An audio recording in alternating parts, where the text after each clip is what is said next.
여러분 모두에게 우리 하나님의 크신 은혜와 축복이 함께 하시기를 우리 주님의 이름으로 축원합니다.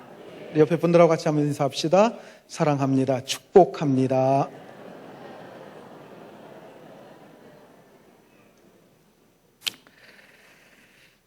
오늘은 말씀드린 대로 지난 한 해를 결산하고 새로운 한 해를 계획하는 사무총회 주일입니다. 지나온 한 해는 우리 교회로서는 너무나도 뜻깊은 한 해였습니다. 우리 생애 속에서 단 한 번밖에 찾아오지 않는 100주년의 해였기 때문입니다. 100주년의 해를 또 맞이할 수 있는 분이 있을까요? 아마 그 정도 되려고 하면 최소한 150살은 살아야 되지 않을까 싶은데 글쎄요, 150살까지 사실 분이 있을지 모르겠습니다. 이렇게 교회 창립 100주년의 해를 보내면서 여러 가지 많은 행사들 속에서 우리 교회는 분주하게 지난 한 해를 지나왔습니다.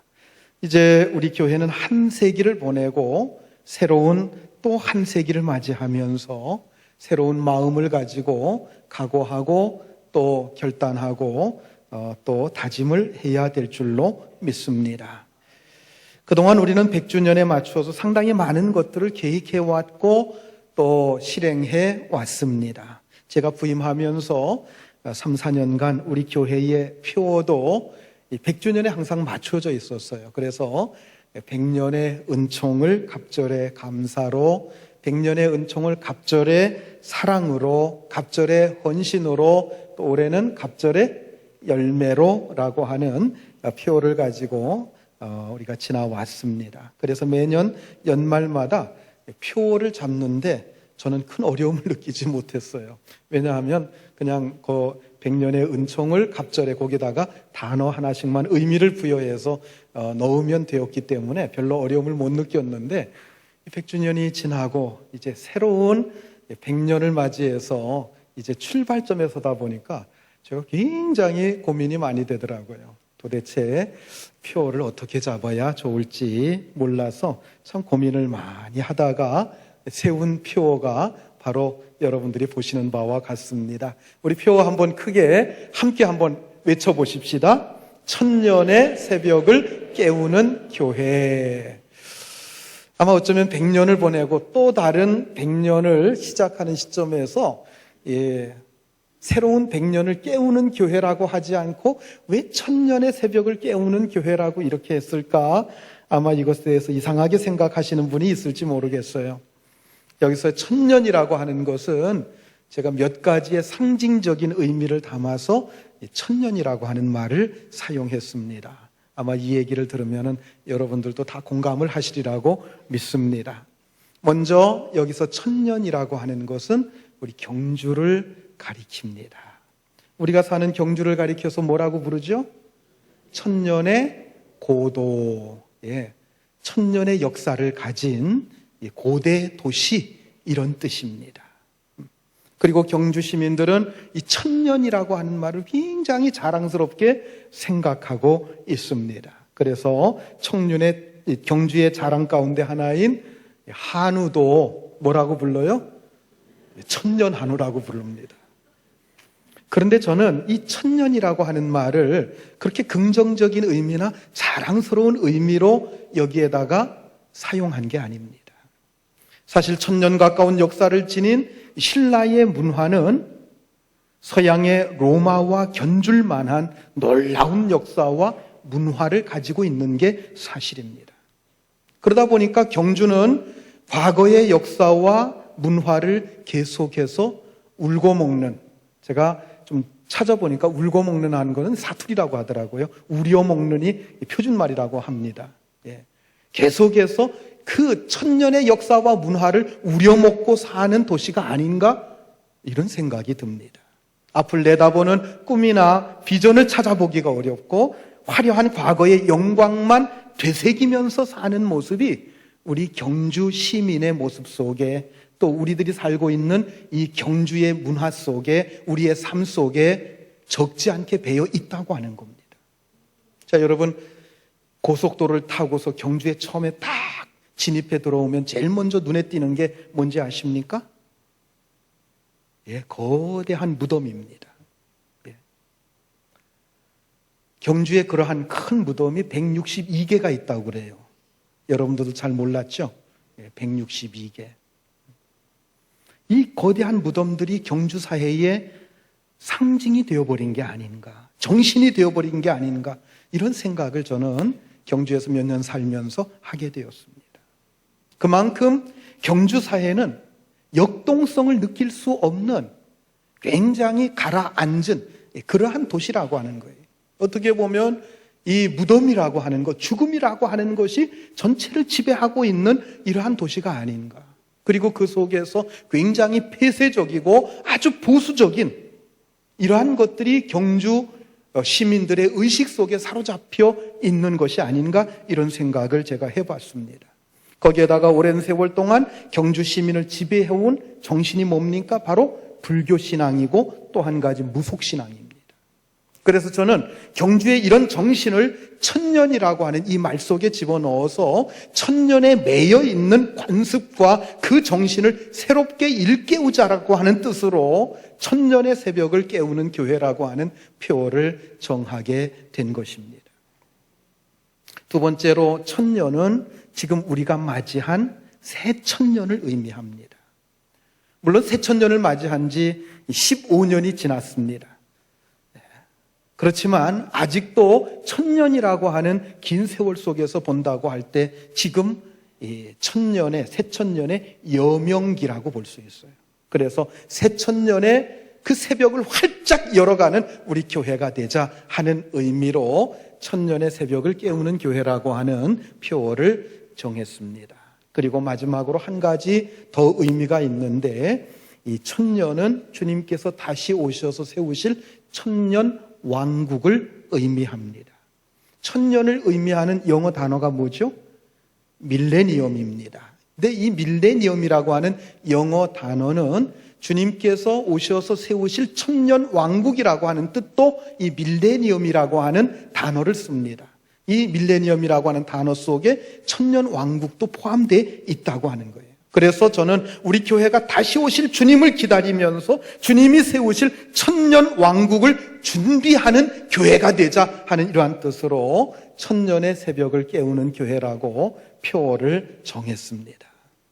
이렇게 세 가지의 복합적인 의미를 담아서 천년의 새벽을 깨우는 교회라고 하는 표어를 정하고 나니까 제가 생각할 때는 참 잘된 표어다, 이런 생각이 드는데 여러분들이 생각하실 때는 어떤지 모르겠어요. 좋게 봐주셨으면 고맙겠습니다. 자, 문제는 표어만 거창하게 세운다고 되는 게 아니죠. 표어에 걸맞는 교회가 돼야 될 줄로 믿습니다.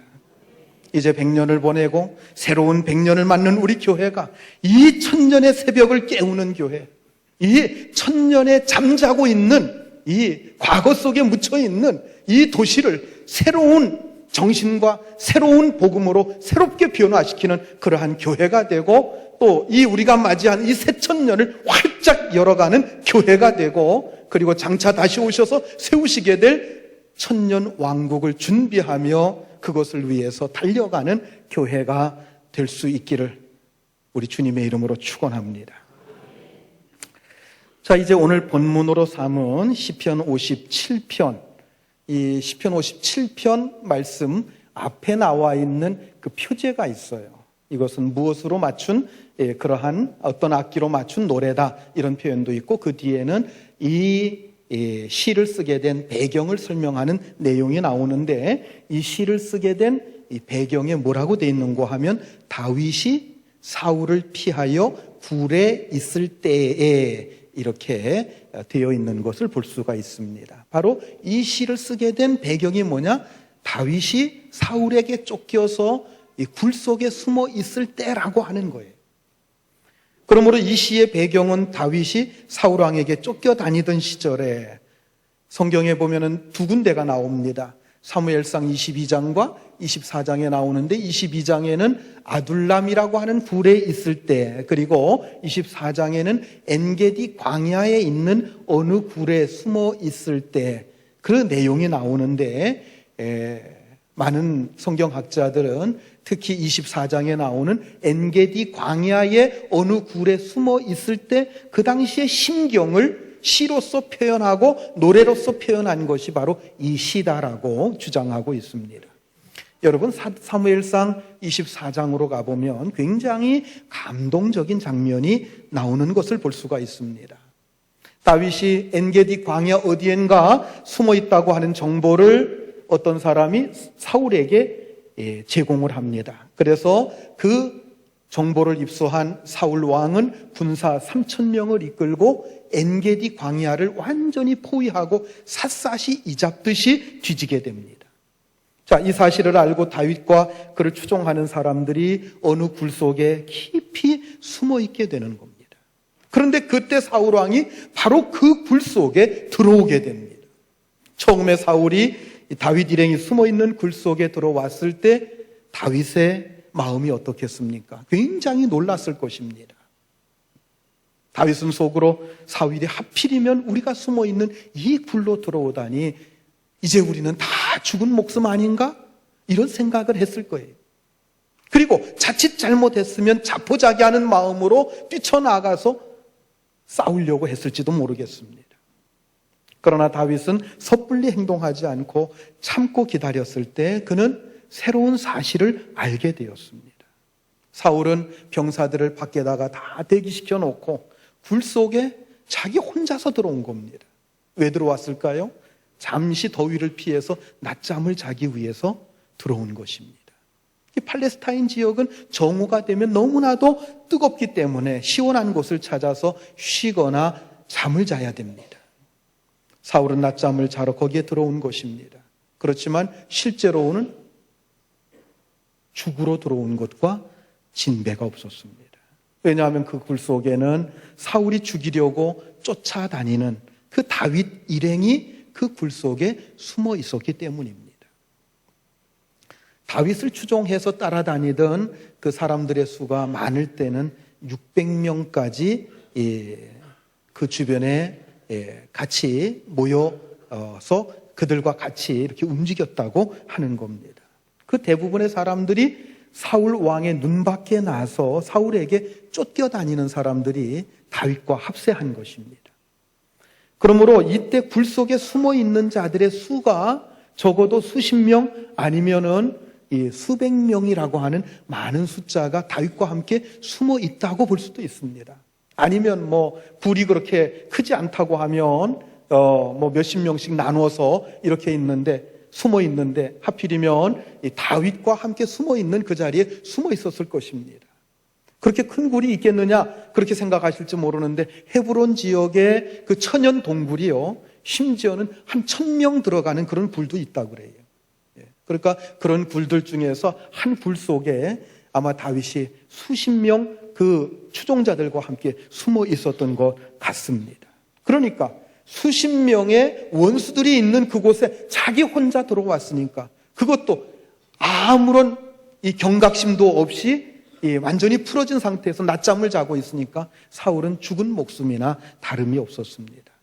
자, 이때에 다윗의 추종자들이 다윗에게 이렇게 말을 합니다. 사무엘상 24장 4절 말씀 우리 같이 한번 읽겠습니다. 다윗의 사람들이 이르되 보소서 여호와께서 당신에게 이르시기를 내가 원수를 내 손에 넘기리니 내 생각에 좋은 대로 그에게 행하라 하시더니 이것이 그날이니이다 하니 다윗이 일어나서 사울의 겉옷자락을 가만히 베니라.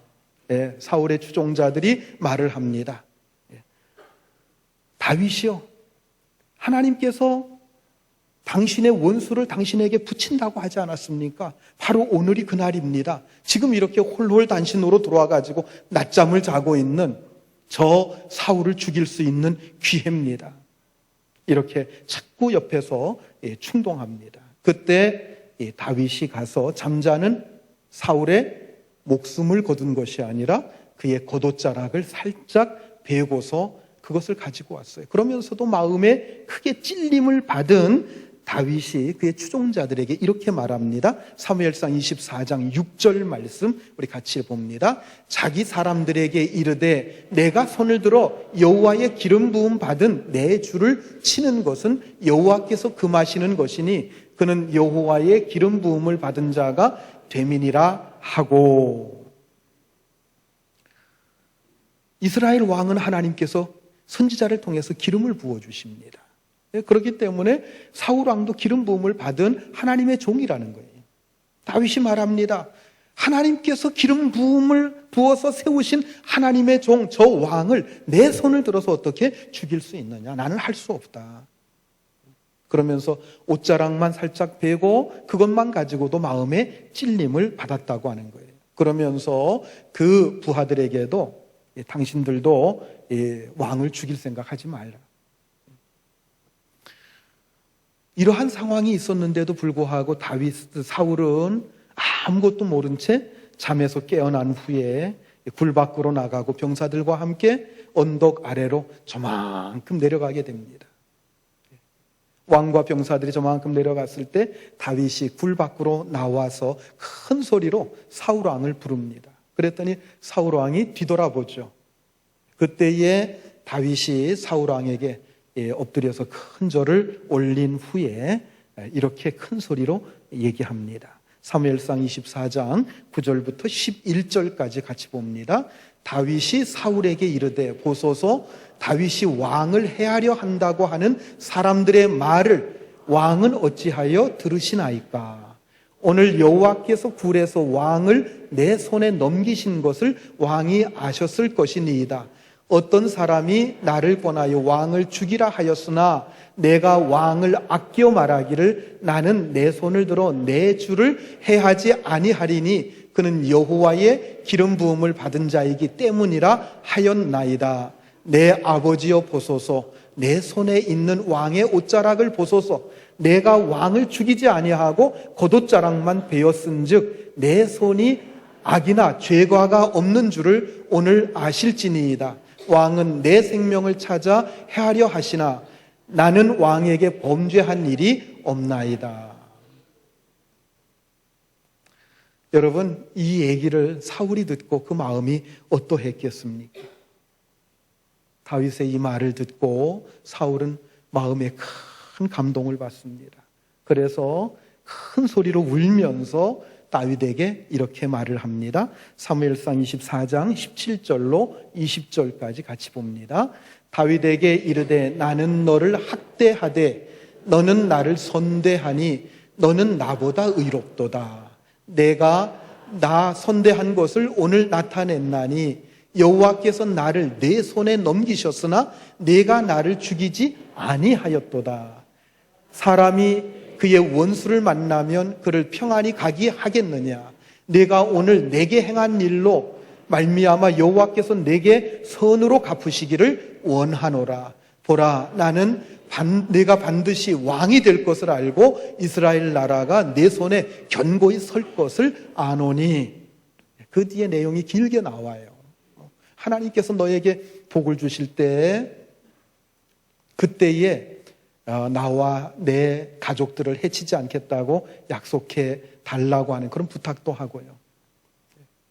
자기는 다윗을 죽이려고 그렇게 쫓아다녔지만 다윗은 오히려 자기를 사랑하고 자기를 존중히 여기고 이렇게 선하게 대하니 하나님께서 너에게 복을 주실 것이다. 너는 반드시 왕이 될 것이고 내 왕위는 견고하게 설 것이다. 이런 얘기를 사울이 다윗에게 하고 있는 장면입니다. 그리고 서로 해치지 않기로 맹세를 하고 각자의 길로 갔다고 하는 것이 사무엘상 24장의 내용입니다. 여러분들이 한번 사무엘상 24장을 한번 다시 한번 가셔서 이렇게 곰곰이 이렇게 하나 이렇게 묵상해 보면은 여러분들 마음속에 큰 감동이 있을 줄로 생각합니다. 자, 이 사건을 염두에 두고 시편 57편을 다윗이 쓴 거예요.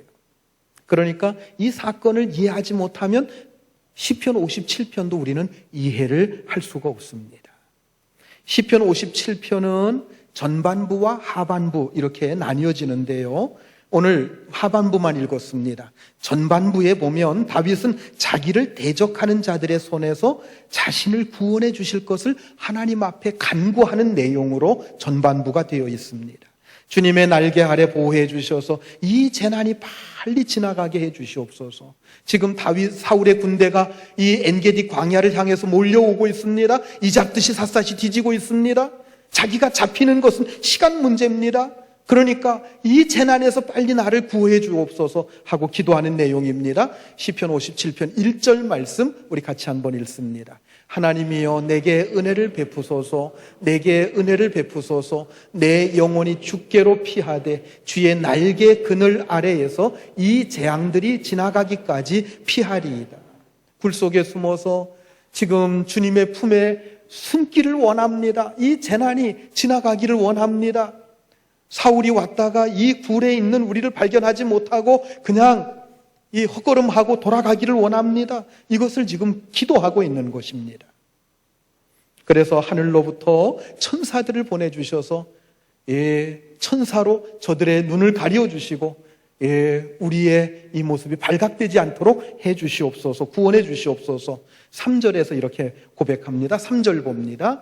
그가 하늘에서 보내사 나를 삼키려는 자의 비방에서 나를 구원하실지라 셀라. 하나님이 그의 인자와 진리를 보내시리로다. 그가 하늘에서 보내사 누구를 보내라는 거예요? 천사를 보내서 나를 구원해달라고, 지켜달라고 그렇게 기도하는 것입니다. 그리고 다윗은 지금 자기를 죽이려고 달려오는 사울왕의 군대를 이렇게 묘사하고 있습니다. 4절 말씀 우리 같이 읽겠습니다. 내 영혼이 사자들 가운데서 살며 내가 불사르는 자들 중에 누웠으니 곧 사람의 아들들 중에라. 그들의 이는 창과 화살이요 그들의 혀는 날카로운 칼 같도다. 여기서 내 영혼이 사자들 가운데, 이 사자들은 으르렁거리는 사자를 의미합니다. 지금 사울의 군대가 자신이 숨어있는 곳 가까이에 지금 몰려오고 있습니다. 그 사울의 군대는 다윗을 죽이기 위해서 다윗이 숨어있는 굴 근처를 어슬렁거리면서 돌고 있는 사자떼와 같다는 거예요. 또한 다윗을 죽이려고 혈안이 되어 있는 사울의 마음은 불사르는 자라고 표현하고 있습니다. 지금 사울이 다윗을 죽이려고 그 마음속에 증오심이 불타오르고 있다고 하는 것을 이렇게 불사르는 자로서 표현하고 있는 겁니다. 그래서 사울과 그의 군대가 날카로운 이빨을 드러내면서 자기에게 달려들고 있다고 표현하고 있습니다. 그래서 다윗과 그의 일행은 깊은 굴 속에 숨을 죽인 채 꼼짝 못하고 숨어 있는 것입니다. 이제 발각되는 날이면 꼼짝없이 죽은 목숨입니다. 자, 그런데 놀라운 반전이 일어납니다. 이 반전이 일어나는 것이 이제 후반부의 내용입니다. 6절부터 11절까지의 내용입니다. 자, 먼저 6절 말씀 우리 같이 읽겠습니다. 그들이 내 걸음을 막으려고 그물을 준비하였으니 내 영혼이 억울하도다. 그들이 내 앞에 웅덩이를 팠으나 자기들이 그 중에 빠졌도다. 셀라. 이 셀라라고 하는 것은 어떤 감동을 의미하는 그런 어떤 후렴구입니다. 다윗에게 놀라운 반전이 어떻게 일어났습니까? 사울은 3,000명의 군대를 동원해서 엔게디 광야를 완전히 포위하고 광야 구석구석을 이잡듯이 뒤지면서 그렇게 이렇게 간격을 좁혀오고 있는 거예요. 어부가 큰 그물을 치고 그 그물망을 좁혀오듯이 그렇게 사울이 포위망을 좁혀오고 있습니다. 그래서 다윗과 그 일행이 사울의 손에 붙잡히는 것은 시간 문제였습니다. 그런데 놀라운 것은 사울이 다윗을 잡으려고 웅덩이를 팠는데 바로 그 웅덩이에 누가 빠졌다는 거예요? 사울이 빠졌다는 겁니다. 다윗이 숨어있는 그 굴 속에 사울이 아무런 경계심도 없이 들어와서는 그곳에서 편안하게 잠을 자고 있는 겁니다. 죽을 자리인지 모르고 사울 왕이 그곳에 들어온 거예요. 여러분, 이것은 하나님께서 개입하지 않으면 도무지 일어날 수 없는 그런 일입니다. 다윗은 바로 그때 느꼈습니다. 이 한 사건을 통해서 놀라운 사실을 깨달았습니다. 하나님이 간섭하심으로 이미 사울의 힘은 점점 기울어져 가고 있었고 그 힘이 자기 자신에게로 넘어오고 있다고 하는 것을 깨닫게 된 것입니다. 여러분, 우리의 삶 속에도 놀라운 반전의 때가 있지 않습니까? 그것은 우리가 끝없이 밑바닥을 향해서 곤두박질 치다가 더 이상 떨어지지 않고 서서히 반등하기 시작하는 그러한 시점이 있어요. 바로 그 순간이 하나님의 능력이 나에게 전달되는 때이고 그때부터 형편이 눈에 띄게 달라지기 시작하는 때입니다. 물론 상황이 최악의 상태에서 최고의 상태로, 최상의 상태로 갑자기 뒤집히는 것은 아닙니다. 그러나 우리가 그런 말 쓰잖아요. 이 대세가 넘어갔다. 그런 말이 있어요. 대세가 넘어간 겁니다. 전세가 바뀌게 되는 것을 느끼게 되는 바로 그러한 순간이 있다는 거예요. 바로 그 시점이 우리 인생에 있어서도 전환점이 되는 겁니다. 지금 다윗은 바로 이 한 가지 사건을 통해서 어둠의 시대가 끝나고 환한 진리의 아침이 밝아오는 것을 지금 내다보고 있는 겁니다. 그래서 그는 이렇게 소리칩니다. 자, 본문 7절 말씀 우리 같이 한번 읽겠습니다. 하나님이여 내 마음이 확정되었고 내 마음이 확정되었사오니 내가 노래하고 내가 찬송하리이다. 여러분, 다윗의 마음이 확정되었다고 하는 게 무슨 뜻입니까? 이제는 어둠의 세력이 물러가고 복음의 새 아침이 몰려오고 있다고 하는 것을 자기 자신이 느끼고 있다는 거예요. 그것을 확신하고 있다고 하는 겁니다. 사실 사울이 왕으로 있을 때는 이스라엘 사회가 온통 흑암의 권세가 뒤덮고 있었습니다. 진리가 힘을 잃어버리고 불의의 세력이 이스라엘 전체를 지배하고 있었습니다. 사울이 하나님으로부터 기름 부음 받은 사람인 것은 사실이지만 그는 이미 하나님 앞에서 버림받은 자입니다. 그에게서 하나님의 영은 떠나갔고 그는 이스라엘의 가짜 왕으로서 하나님의 영광을 도둑질하고 있었습니다. 그런데 다윗은 사울이 자기 함정에 빠진 것을 보고 이제 이스라엘의 복음의 아침이 도래하는 것을 확신하게 되었다고 외치고 있는 거예요. 그동안 다윗은 하나님의 선택한 백성들이 어둠 속에 깊이 빠진 것을 보면서 얼마나 안타까운 마음을 가지고 있었는지 모릅니다.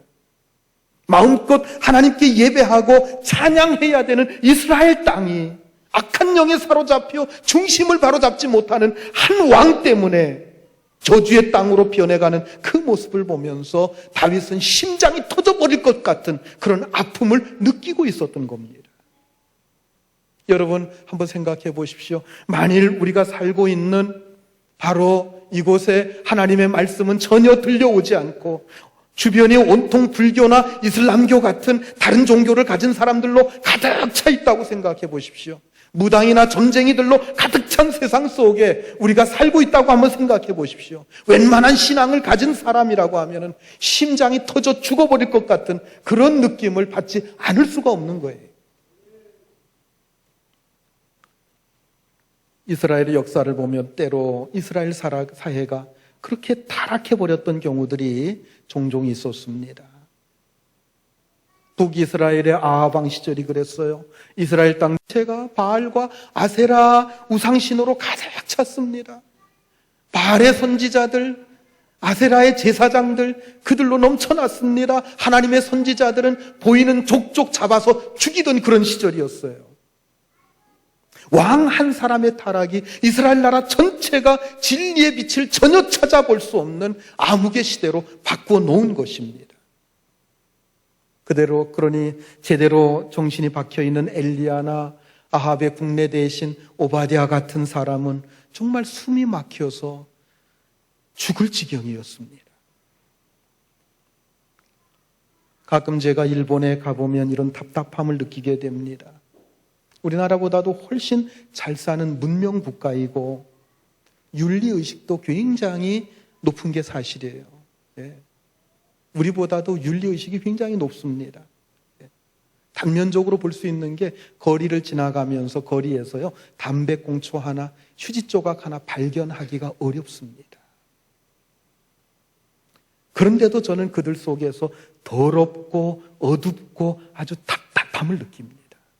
가는 곳마다 신사사당이 있고요. 집집마다 가게마다 신주단지 같은 것을 모셔놓은 것을 보게 돼요. 어느 가게를 들어가 보든지 가보면은요 촛불 하나씩 켜놓고 그곳에 이렇게 장식해놓고 들어가며 나가면서 이렇게 절하고 지나가고 이런 모습들을 보게 됩니다. 얼마나 우상숭배가 심한지 몰라요. 그런 영적인 더러움이 그 일본 사회 속에 가득합니다. 그런데 대단히 죄송한 얘기입니다만은 우리가 살고 있는 이 경주라고 하는 도시가요, 일본 사회하고 어딘가 모르게 비슷한 부분들이 많이 있어요. 다른 지역들보다도 불교 사찰도 많고 우상 숭배도 아주 심한 곳이 바로 이 경주 땅인 것 같아요. 그러나 여러분, 저는 이 경주 사회 속에서 희망을 봅니다. 전도를 하면 전도가 된다는 거예요. 그리고 우리가 먼저 사랑하는 마음으로 그들에게 다가가면 그들이 마음을 여는 것을 볼 수 있다고 하는 겁니다.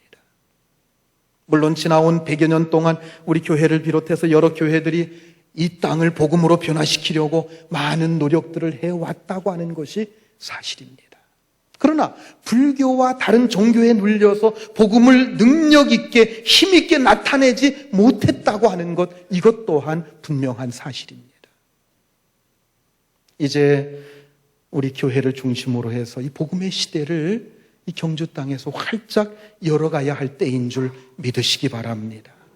이 땅에 있는 교회들이 서로 견제하거나 반목하거나 신자 하나 가지고 서로가 쟁탈하지 않고 서로가 협력해서 복음을 능력 있게 힘 있게 나타내야 될 때가 바로 지금이라고 하는 사실입니다. 그런 의미에서 오늘과 같이 이렇게 연합 예배, 오늘 오후에 우리 교회에서 경주시 성탄절 연합 예배가 있습니다만 여러분 많이 동참하시길 바랍니다. 이런 데 많이 동참을 하셔야 돼요. 다윗은 복음의 아침이 오고 있기 때문에 더 이상 기다릴 수가 없었어요. 그래서 그는 다시 이렇게 외칩니다. 본문 8절 말씀 우리 같이 한번 읽겠습니다. 내 영광아 깰지어다, 비파야 수금아 깰지어다, 내가 새벽을 깨우리로다. 여러분, 그는 왜 이렇게 외칩니까? 아직까지 사람들이 복음의 아침이 오는 것을 깨닫지 못하고 침체의 깊은 잠에 빠져 있기 때문입니다. 그래서 아직 완전한 아침이 온 것은 아니지만 미리 사람들을 깨워서 새날을 준비시키겠다고 하는 겁니다. 여러분, 보통 사람들을 깨울 때 여러분 어떻게 깨웁니까? 잠자는 사람 깨울 때 어떻게 깨워요? 아침에 막 늦잠 자는 자녀들 깨울 때 어떻게 깨웁니까? 직장 출근해야 되는데 늦잠 자고 있는 남편 깨울 때 어떻게 깨워요? 소리 버럭버럭 질러가면서 깨우죠? 야, 이놈아, 지금 몇 시인데 아직까지 자고 있니? 이러면서 소리 지르면서 깨우죠. 아니면 어떻게 해요? 아주 시끄러운 자명종 시계 같은 거 이거 막 틀어놓고서는 시끄럽게 해가지고 깨우지 않습니까? 그런 다윗은 그렇게 깨우지 않고 뭘로 깨우겠다는 거예요? 아름다운 음악 소리로 깨우겠다는 거예요.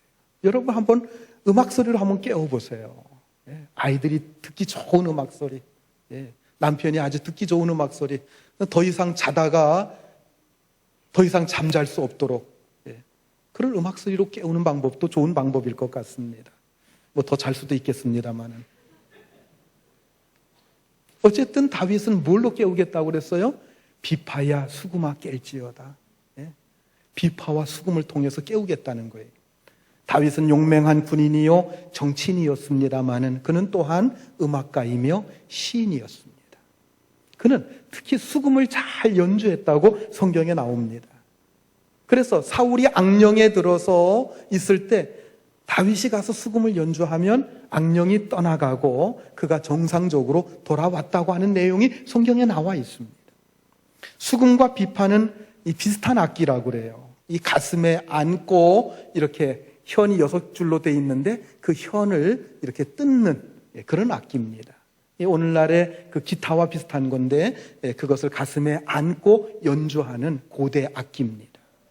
소리도 기타와 비슷하다고 합니다. 여러분, 아름다운 소리로 깨운다는 뜻이 무슨 뜻입니까? 여러분, 오늘날 가장 아름다운 소리가 어떤 소리입니까? 여러분, 그 소리는 복음의 메시지인 줄 믿으시기 바랍니다. 예수 그리스도의 십자가와 부활의 복음보다도 이 세상에 더 아름다운 소리가 어디 있겠습니까? 여러분, 새해에도 우리 교회가 예수의 십자가 복음으로 잠자는 경주의 영혼을 깨우는 교회가 될 수 있기를 주의 이름으로 축원합니다. 십자가 복음만이 죽은 영혼을 살릴 수 있고 무덤으로 상징되는 이 잠자는 영혼들, 죽어가는 그 영혼들, 죽어가는 이 도시를 생명이 넘치는 도시로 바꿀 수 있는 줄 믿으시기 바랍니다. 우리 교회의 복음 사역을 통해서 이 땅에서 어둠이 물러가고 진리의 빛이 가득한 도시가 되도록 우리 성도들이 생명의 복음으로 무장해서 나갈 수 있게 되기를 주님의 이름으로 축원합니다. 요즘 새벽 기도 때 사도행전에 있는 말씀들을 보고 있습니다마는 그 사도행전 말씀 가운데 그런 말씀들이 있어요. 바울이 열심히 복음을 전파하기 때문에 그 지역에 있는 사람들이 모두 다 우상신을 버리고 회개하고 예수님을 믿게 됩니다. 우상신을 버리게 됩니다. 그러니까 그 지역에서 우상신상을 만들어서 장사하던 사람들이 장사가 안 되는 거예요. 장사가 안 되니까 당연히 누구를 핍박해요? 바울을 핍박하게 되는 걸 볼 수가 있습니다. 저는 이와 비슷한 일들이 이 경주 땅에서도 일어났으면 좋겠어요. 경주 시민들이 우리가 전하는 복음을 듣고 우상신을 다 내다버리고 하나님 앞에 돌아옴으로 무당들이 우리 때문에 무당짓 도무지 못해 먹겠다고 하면서 우리를 핍박했으면 좋겠어요. 이제 다윗은 이 복음의 기쁜 소식이 이스라엘뿐만 아니라 온 세계 열방 가운데 선포되기를 기도합니다. 자, 오늘 본문 9절부터 11절까지 같이 봅니다. 주께서 내가 만민 중에서 주께 감사하오며 문나라 중에서 주를 찬송하리이다.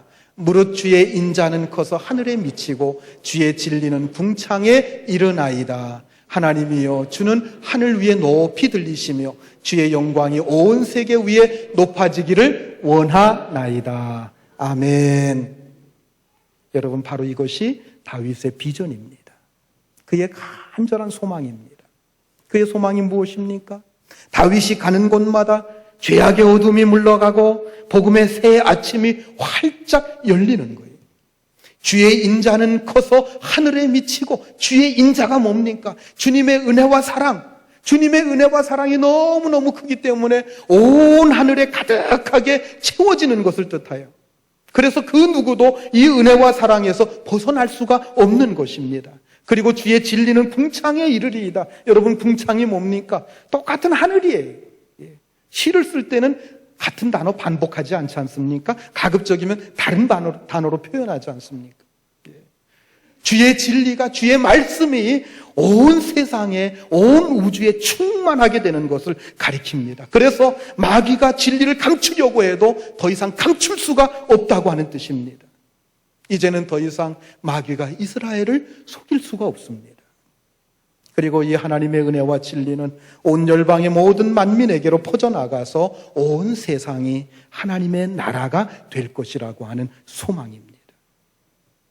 그래서 하나님이 높임을 받고 온 하나님의 영광이 온 세상에 가득해지기를 원한다고 지금 다윗은 노래하고 있는 것입니다.